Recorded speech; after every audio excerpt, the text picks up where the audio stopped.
Se você gostou da pregação, curta, se inscreva, compartilhe para que a gente possa alcançar mais pessoas com o Evangelho. Deus abençoe. O tema da nossa pregação hoje é a maravilhosa cruz. E como é maravilhosa? Nós vamos ler Gálatas, capítulo 6, dos versos 6 a 14. Eu vou fazer a leitura e é assim que diz a palavra do Senhor. Mas aquele que está sendo instruído na palavra, faça participante de todas as coisas boas aquele que o instrui. Não vos enganeis, de Deus não se zomba, pois aquilo que o homem semear, isso também se fará. Porque o que semeia para a sua própria carne, da carne colherá corrupção, mas o que semeia para o Espírito, do Espírito colherá vida eterna. E não nos cansemos de fazer o bem, porque a seu tempo ceifaremos, se não desfalecermos. Por isso, enquanto tivermos oportunidade, façamos o bem a todos, mas principalmente aos da família da fé. Vede com que letras grandes vos escrevi de meu próprio punho. Todos os que querem ostentar-se na carne, esses vos constrangem a vos circuncidardes, somente para não serem perseguidos por causa da cruz de Cristo. Pois nem mesmo aqueles que se deixam circuncidar guardam a lei. Antes, querem que vos circuncideis, para se gloriarem na vossa carne. Mas longe esteja de mim gloriar-me, senão na cruz do nosso Senhor Jesus Cristo, pela qual o mundo está crucificado para mim e eu para o mundo. Amém.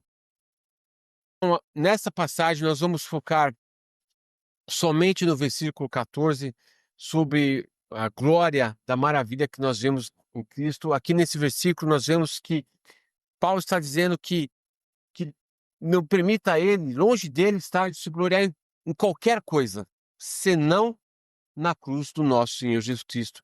E por que isso? É o que nós vamos ver, o tema da nossa pregação hoje, que é a maravilhosa cruz. E nós vamos responder nesse versículo por que a cruz é maravilhosa.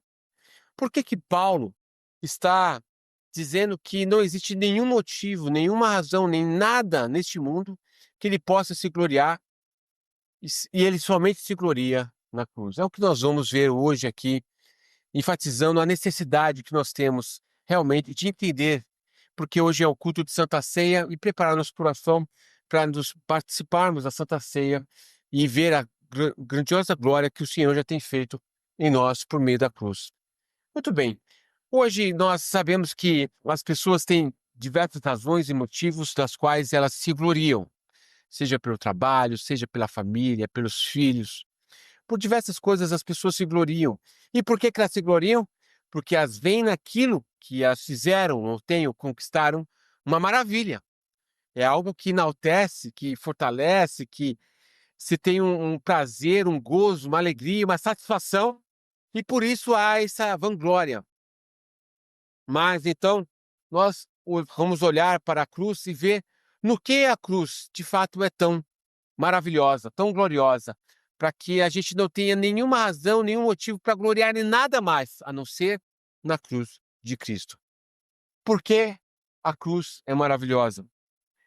Primeira razão que nós vemos aqui, a cruz é a expressão máxima do amor de Deus.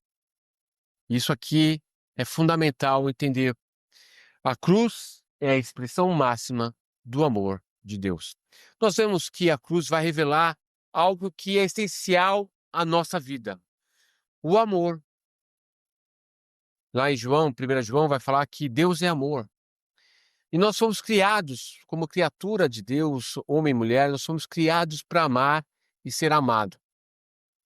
E nesse relacionamento, não somente entre seres humanos, mas principalmente com relação a Deus, quando os mandamentos de Deus vai se resumir exatamente nisso, que amarás o Senhor teu Deus de todo o teu coração e amar a si mesmo, de tal forma que você expresse isso às pessoas.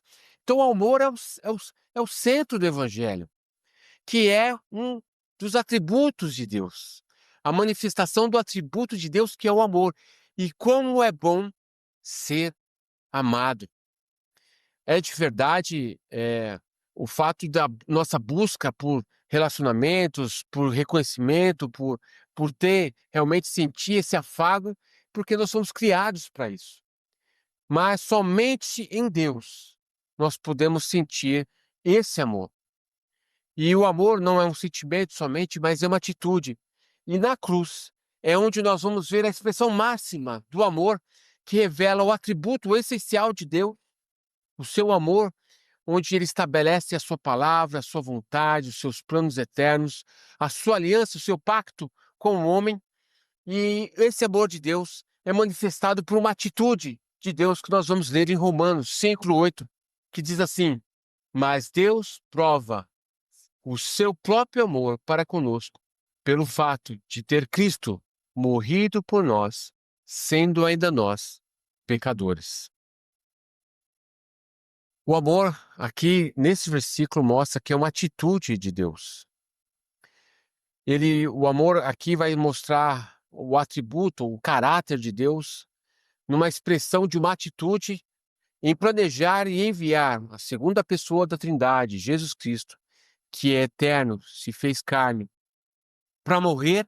É o único homem que veio para morrer, porque nós, humanos, não fomos criados para morrer. Todas as vezes que alguém ou alguma pessoa próxima morre, nós ficamos chocados em ver aquele esquife sem nenhuma reação ou atitude, depois enterrar, seja debaixo da terra ou qualquer outra forma.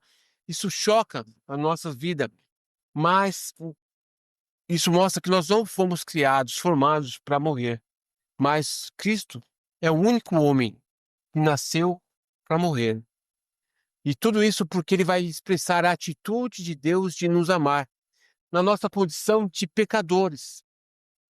O pecador que merecia a morte, merecia a condenação, Deus envia aquilo que é de melhor a si mesmo, em Cristo Jesus, para morrer, se humilhar mediante as suas criaturas, ser confrontado, ser despido, ser coroado de espinhos, ser humilhado na cruz, para morrer pelo pecador.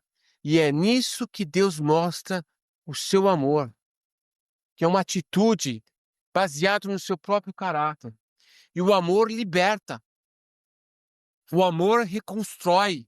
Nós estávamos em trevas, presos em algemas de trevas, em dentro das trevas, cativos, escravos do pecado, sem nenhuma direção, e nós fomos libertos pela atitude do amor de Deus.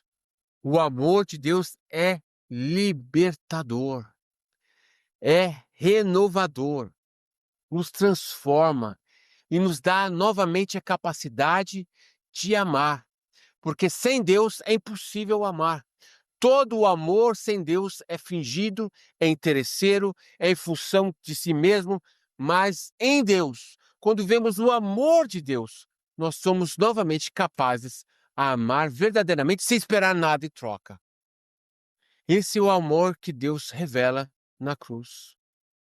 O grande foco da necessidade das nossas vidas de ser amado, nós só encontramos em Cristo Jesus, que revela o amor de Deus em nos restaurar, nos transformar e, além de nos transformar, nos dar o seu Santo Espírito para habitar em nós. Esse é o amor marcante que marca o homem, que nos faz novamente ter os olhos para a vida, para o Senhor, para conhecer a sua graça e o seu amor e viver esse amor. A cruz é a única forma em que vemos isso. O amor glorioso da transformação de Deus no ato perfeito de Cristo Jesus, em se humilhar, em morrer na cruz para nos perdoar. Então, nós vamos ver que o amor de Deus não é demonstrado ignorando o pecado. Muitas vezes as pessoas dizem que Deus é amor e que Deus vai fazer de uma forma como se desconsiderasse o nosso pecado, porque Deus vai amar e Ele vai perdoar de qualquer maneira. E isso não é verdade, nós vamos ver mais à frente. O porquê não? Mas sacrificando o seu próprio filho para salvar pecadores, eu e você. O processo da cruz é mostrar exatamente isso, a grandiosa glória do amor de Deus, na atitude de Deus em nos amar em Cristo Jesus. E aqueles que viram as costas para Cristo estão virando as costas para Deus. Nenhuma outra forma de sabedoria humana conceberia uma forma tão profunda e de um amor sacrificial de amor. Ou seja, é incompreensível. A razão humana, a compreensão humana não entende o que é o amor de Deus. Porque o homem acha sempre que ele precisa dar e receber. É assim que o homem entende. É assim que os pagãos entendem. Eu preciso agradar o meu Deus, fazer sacrifícios, agradá-lo para que ele me retorne aquilo que eu estou sacrificando para ele. Quando Deus faz isso de livre e espontânea vontade, revelando o seu amor. O amor é algo que realmente transforma. Se eu e você não sabemos e não conhecemos o que é o amor de Deus por nós em perdoar nosso tão grave pecado, nós de fato nunca saberemos amar as pessoas. Porque nós amamos e sem esperar nada em troca, continuamos amando, mesmo quando as pessoas são contra, é o que vai falar em 1 Coríntios, que é o amor que espera, que suporta, que é generoso, que é paciente. Esse é o fruto do amor que vem de Deus. Nós só amamos dessa forma quando nós compreendemos o tamanho e o grandioso amor que nós temos recebido de Deus. Sem compreender isso, nós não perdoamos, nós temos rancor das pessoas, nós somos egoístas, nós não sabemos o que é realmente o profundo amor de Deus, e isso é o que faz a cruz ser essencial, é a nossa bússola. Todas as vezes que eu me sinto injustiçado, que eu me sinto coitadinho, a vítima, nós esquecemos a cruz. Porque a maior obra maravilhosa de amor foi em Cristo Jesus. E nada se compara ao que Deus fez na cruz por nós. Então a cruz revela o amor e é a bússola de nós olharmos e falar: Senhor, como posso eu deixar de amar, deixar de perdoar, quando eu olho para a obra maravilhosa do Senhor na cruz? E o nosso amor para Deus torna ele, como fala, nós o amamos porque o Senhor tem nos amado primeiro. E é esse amor que nos move a Deus. Esse amor que nos move a buscá-lo, a ler a Bíblia, a andar santidade, a buscar como igreja, a falar do Senhor. É isso que nos move, é o amor. Se não for o amor, não será de outra forma. O amor é essencial. O amor é o que brilha os olhos, o amor é o que cativa, o amor é o que faz aquilo que não é capaz de uma forma humana, porque vem do Espírito Santo de Deus derramado em nós. Por isso que a cruz é maravilhosa. Nós só vemos esse amor por meio da cruz. Mas também a cruz é maravilhosa porque ela satisfaz a justiça de Deus. E isso aqui é muito importante, porque as pessoas olham para Deus somente como um Deus de amor. Mas Deus, além do seu amor, ele é santo e ele é justo. E Deus não poderia nos perdoar de ser injusto, ou por simplesmente perdoar sem antes pudesse cumprir a sua justiça, porque todo aquele que peca deve morrer. E como isso pode acontecer? Como que Deus pode perdoar pecadores que devem ir ao inferno e ainda salvá-los e amá-los? É onde nós vemos que a obra perfeita de Cristo na cruz, onde viveu perfeitamente a lei e levou sobre si o nosso pecado, é onde que Deus cumpriu a sua justiça na morte de Cristo. Como é que Deus salva pecadores? Quando ele imputa o meu e o seu pecado em Cristo Jesus na cruz. É ali que nós, pela obra perfeita de Cristo, nos perdoa, porque Jesus levou sobre si o nosso pecado e a sua justiça foi imputada em nós. Glória a Deus por isso. É uma obra perfeita, completa, e que somente essa obra, somente pela obra de Cristo, poderia satisfazer a justiça de Deus. Não existe nada que o homem pudesse fazer na lei, nos sacrifícios, na boa obra, que pudesse cumprir a justiça de Deus. É por isso que Jesus precisou vir. Mas, por falta dessa compreensão, as pessoas tentam ser bondosas hoje, ser eticamente correta, fazer caridades e tentar convencer a Deus que elas são boas. Mas aí está o grande engano, porque nenhuma das nossas obras satisfaz a perfeita justiça de Deus. E é isso que nos leva ao único mediador, que é Cristo Jesus, que é o único e somente a sua obra pode nos perdoar e nos redimir e nos justificar. Então, quando a gente vê, mesmo depois de crente, nós trazemos esse estigma em nós, porque a gente acha que mesmo depois de sermos convertidos, a gente precisa agradar a Deus e a gente começa a querer fazer além do que Deus requer de nós. Então, há pessoas que sobem no monte, pessoas que cruzam nações para fazer obra e fazer caridade e até mesmo fazer evangelismo sem ter a direção de Deus, por uma busca, por uma necessidade de sentir-se santo ou de querer agradar a Deus, fazer além. Mas a verdade é que nós só precisamos fazer aquilo que Deus pede e requer de nós. Porque a verdadeira justiça é a justiça de Cristo.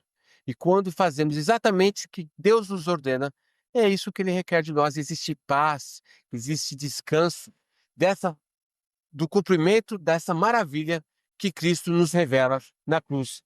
Então, a cruz é maravilhosa, porque nos revela o amor de Deus, mas também revela a santidade e a justiça de Deus.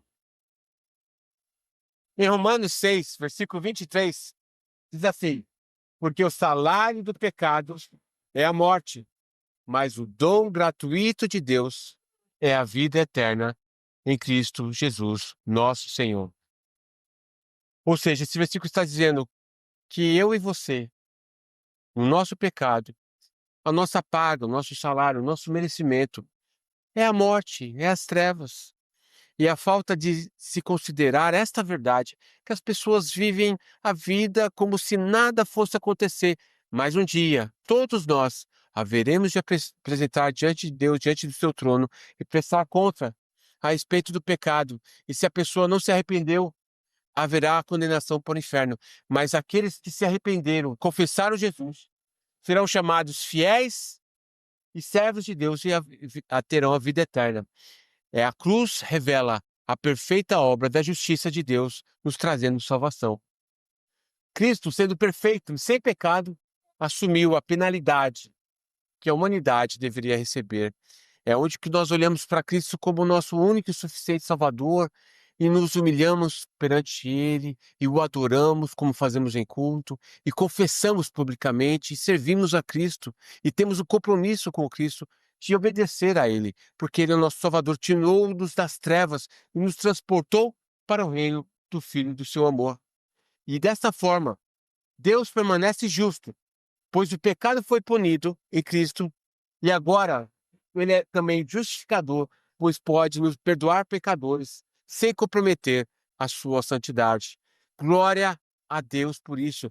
E é nisso que Deus simplesmente abala a lógica humana. Porque Deus faz de uma forma totalmente inexplicável, de uma forma lógica, e há muitas pessoas que não aceitam a cruz, não aceitam o sacrifício de alguém por si, porque acham que não faz sentido. Mas é na cruz que nós vemos o amor de Deus e a justiça de Deus. Deus punindo o seu próprio filho para que eu e você pudéssemos ter o perdão. Deus não poderia nos perdoar sem que Cristo fosse punido. Glória a Deus, bendito seja o Senhor por tão grande obra. Hoje nós gozamos da paz, da alegria, da comunhão com Deus pela obra de Cristo. Glória a Deus por isso. A cruz revela o amor. A cruz revela a santidade e a justiça de Deus. Mas a cruz também revela a soberania de Deus. Em Efésios, capítulo 1, versículo 4, diz assim: assim como nos escolheu nele antes da fundação do mundo. Ora, e aí esse versículo em Efésios, capítulo 1, vai dizer que Deus já tinha planejado. A cruz não é um acaso que acontece na história, onde fatalmente Cristo veio falar as boas obras, falar boas coisas para os homens, mas de repente os homens se rebelam contra Jesus e aqueles que deveriam receber a Cristo, os judeus, decidem matá-lo como uma catástrofe. Não. Tudo isso foi predestinado e ordenado por Deus. Deus é soberano sobre toda a história e a cruz é o resultado disso. É o clímax de toda a história está na cruz, onde Deus decide que o seu filho haveria de morrer. Há coisas que nós questionamos na vida, coisas boas e ruins que acontecem, mas todas elas, sem exceção, como diz a palavra, que nenhum fio da sua cabeça cai sem que Deus ordene. Deus ordena todas as coisas da história, para o bem e para o mal. Mas para os filhos de Deus, coopera para o bem. E é nisso que nós temos a alegria, a paz de saber que nós estamos nas mãos do Senhor. O Senhor controla e sustenta as nossas vidas. Nós podemos descansar na soberana obra do Senhor. E a cruz é onde nós vemos isso. Todos os eventos históricos e proféticos convergem para a cruz. Ou seja, a cruz não é um marco simples, é o centro da história. É a cruz. A história se divide antes e depois de Cristo, não é por um acaso. É a cruz. Toda a história que vem no Velho Testamento, Deus vem criando passo a passo, lentamente, aliança após aliança, com homens e reinos para convergir em Cristo, porque a cruz mostra o domínio de Deus sobre a história. Se fosse depender de Abraão, de Davi, de Moisés, de Israel, Jesus não teria vindo, porque todos pecaram. Mas o Senhor, soberanamente, converte a história para a cruz, para mostrar que ele está no controle. E o próprio Cristo disse a respeito da sua morte, ele fala, olha, eu vim para morrer. Ele falou várias vezes, preparando os seus discípulos, que ele haveria de morrer, confirmando que esse era o propósito, que esse era o desígnio da sua vida. Nós vemos então que a cruz é maravilhosa, porque fala a respeito do amor de Deus, revela o amor, revela a santidade e a justiça de Deus, revela que Deus é soberano. E nós só podemos ver isso na cruz. Mas a cruz também expõe a inutilidade da sabedoria humana. É aí que nós temos visto na última pregação o teste que os homens têm. Eles dizem que ama a Deus, que gosta de Jesus, até que ouvem a mensagem da cruz, porque a cruz humilha o pensamento humano, confronta o pecado humano, coloca o homem sem atitude, sem reação diante das incapacidades que a cruz mostra que o homem não tem de responder a Deus. Então, ensinando em estudo bíblico, eu ensino, é fácil obedecer a Deus? E as pessoas viram assim e dizem, é difícil. Então eu replico, é impossível. É impossível que eu e você respondamos positivamente ao Senhor. E é nisso que a cruz nos humilha. Nos coloca sem nenhuma capacidade de responder a Deus, porque somos maus. Em 1 Coríntios 1:25 fala assim, porque a loucura de Deus é mais sábia do que a dos homens, e a fraqueza de Deus é mais forte do que a dos homens. Então, a forma como Deus se propôs a revelar-se para o homem, o- anula a sabedoria humana, anula a vontade humana, e isso faz com que o homem range os seus dentes contra a verdade de Deus. É por isso que o Estevão é apedrejado. Quando ele começa a falar, explicar os propósitos de Deus, eles rangeram os dentes e apedrejaram Estevão. Ora, mataram o próprio filho. Porque o homem, quando se depara com a verdade de Deus, ele se sente realmente feroz, como Paulo ferozmente procurava matar e acabar com os cristãos na igreja primitiva, até que ele encontra com o Senhor. O mundo busca salvação através do intelecto, da moralidade e das boas obras. Como isso é comum! Até no meio das igrejas, inclusive a reformada. As pessoas se sentem satisfeitas com a fé reformada, a teologia reformada, com a tradição reformada, e se esquecem do amor de Deus, da justiça de Deus. É triste ver isso, mas é uma realidade de Apocalipse, capítulo 2, que muitos que se dizem, e são muitos deles evangélicos, se esquecem do primeiro amor e se baseiam em obras, em teologia, quando esquecem da verdade que realmente nos leva a amar a Deus e amar ao próximo. Também a cruz mostra que a sabedoria humana falha completamente em alcançar a Deus. Não há como o homem, por si só, possa alcançar e agradar a Deus. Isso humilha. Uma vez um estudo, um homem aparentando ser muito piedoso e dizendo que ama a Jesus e ama a Deus, mostrando-se uma piedade. Então, quando foi exposto para ele, em Efésios capítulo 1, sobre a soberania de Deus, e ele se viu incapaz de responder, então ele se viu que a Bíblia não dava a ele a chance de responder para Deus, nada. E então ele se vira e fala assim, que Deus então se vire, com ira e com raiva. Porque é exatamente isso, né? A cruz mostra exatamente isso, a incapacidade, a falha humana, e fica evidente isso no nosso, quando a gente fala da verdade de Deus para as pessoas. O que parece loucura para o mundo é, na verdade, a única solução real para o pecado. Ou seja, Deus escolheu a loucura da pregação, aquilo que não faz nenhum sentido, ser a salvação. Por quê? Porque o homem só veria a cruz, só veria o amor, só veria a justiça, só veria a soberania de Deus por meio da ação do Espírito Santo de Deus. É por isso que a gente pode pregar livremente. Não precisa haver uma pregação psicológica, uma pregação que move as emoções, os desejos e tenta cativar a pessoa, tentando vender Deus. Se você der aqui, Deus vai te dar ali. Se você vier aqui porque Deus te ama e só mostra o amor de Deus, se mostrar a justiça. Pregações psicológicas, motivacionais, que persuadem as pessoas, mas não existe uma transformação real do Espírito Santo no coração. Então, o evangelho falso tenta fazer com que o evangelho seja palatável, seja legal, seja bom, seja atingível, seja por uma atitude. Por isso que as igrejas hoje focam numa pregação que se adequa à necessidade das pessoas, tenta descer ao nível das necessidades das pessoas, e as pessoas então respondem ao Evangelho, mas sem ter a vida que somente o Espírito Santo causa no coração do homem, fazendo com que as pessoas creiam na loucura do Evangelho, na cruz de Cristo. Porque quando o Espírito Santo convence o homem, então esse homem, ele é transformado, ele crê em Cristo e conhece pessoalmente a Cristo, e então ele tem a noção do verdadeiro evangelho, porque a sua vida é restaurada, transformada. E aí pode chover, pode balançar, pode acontecer qualquer coisa com essa pessoa, ela permanecerá firme, porque ela realmente conhece Jesus. Nós temos visto que a cruz é maravilhosa por causa do amor de Deus. É vista na cruz.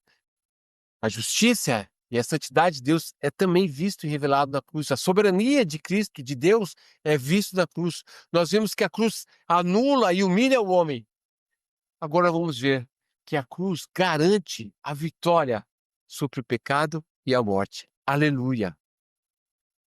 Que glória e que poder há na pregação do Evangelho. Porque o Evangelho é o poder de Deus para a salvação de todo aquele que nele crê, que vai falar em Romanos 1,16. O maior medo das pessoas hoje, por mais que queiram negar, é a respeito da morte. As pessoas têm medo da morte.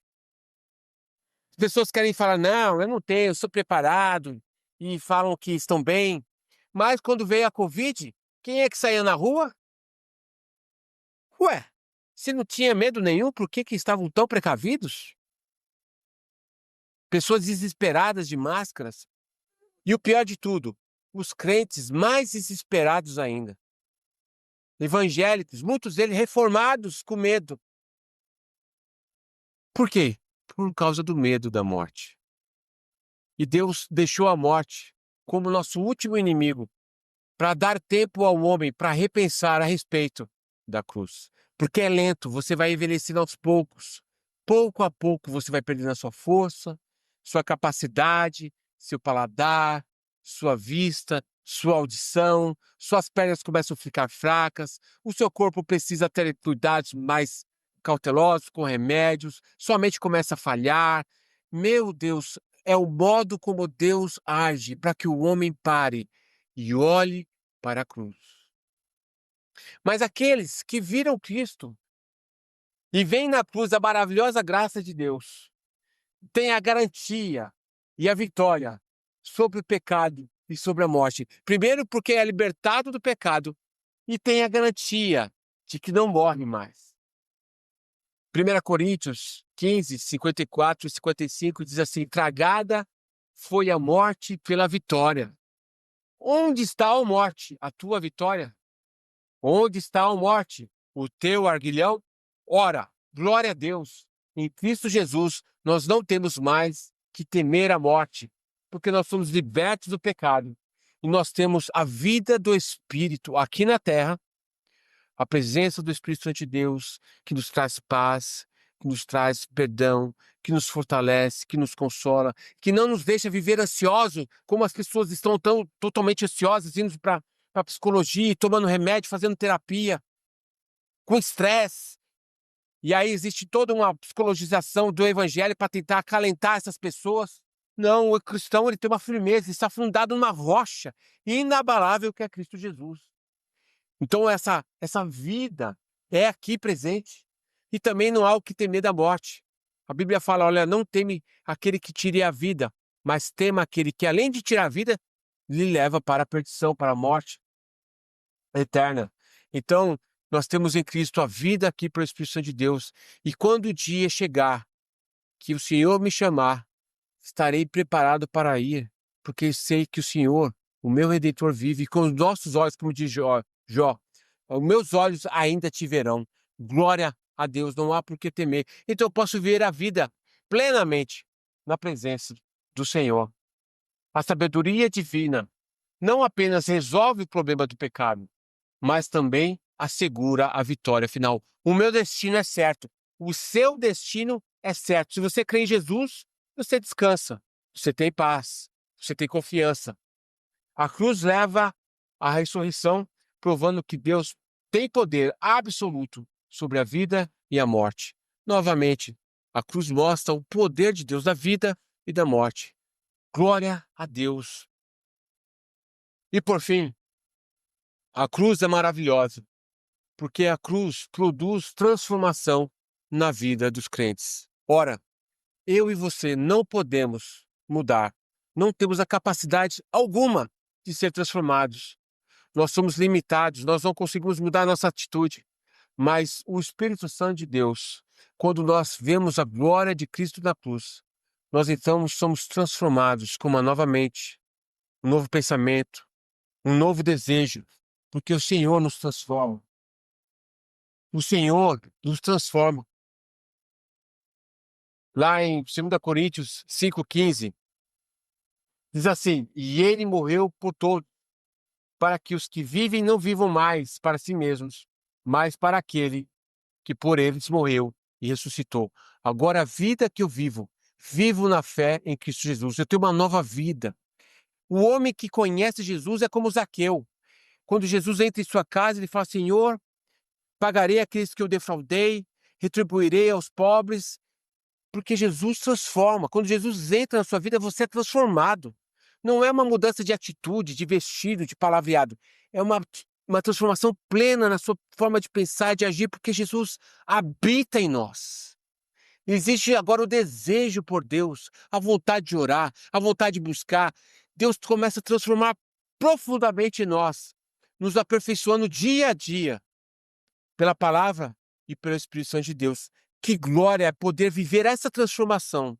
E se o crente, e se a pessoa que diz que crê em Cristo olha para trás e não vê nenhuma transformação nos últimos anos, a pessoa precisa se questionar se ela é crente ou não.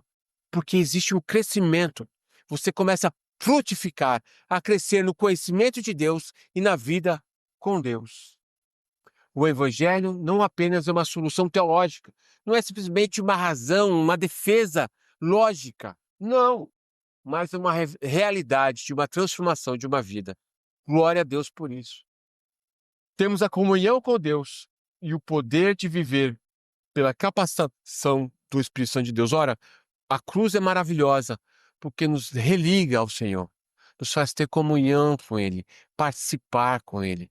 Bendito seja o nome do Senhor. Aplicação.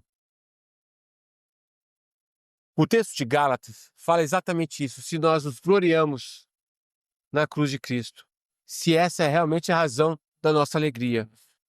E a minha pergunta para você é o seguinte: se essas são as coisas que movem o seu coração, a sua alegria está no conhecimento do Senhor, na glória, se o seu consolo, se sua fortaleza está na cruz, está em Cristo, glória a Deus. Porque se o seu consolo, se a sua fortaleza não estiver na cruz, o seu fundamento é frágil e um dia vai cair. Mas o meu apelo para você é que creia em Cristo, se fortaleça no Senhor, porque é no Senhor que nós temos a maravilhosa glória de poder conhecer e viver o evangelho poderoso da cruz de Cristo. Vamos orar? Me faz ouvir a tua voz, atender ao teu chamar, ver tua palavra em mim, mudando o meu viver. Do alto céus, da imensidão, do trono do Senhor, me fazes contemplar a ti, tua glória e salvação. Teu servo está a te ouvir. Fala, Senhor, fala, ó meu Jesus, no meu coração. Tua voz, como água é, que vem pra transbordar, trovões que vêm pra estremecer minha alma com poder. No deserto ribeiros faz, o vaso tu quebrantas, o abatido tu levantas. Tu és Senhor. Teu servo está a te ouvir. Fala, Senhor, fala, ó meu Jesus, no meu coração. Tua palavra, como fogo é, purifica o coração. Martelo que esmiuça a rocha do meu ser. Fonte viva a todo que buscar, alimenta o faminto, sacia o sedento. Tu és Senhor. Teu servo está a te ouvir. Fala, Senhor, fala,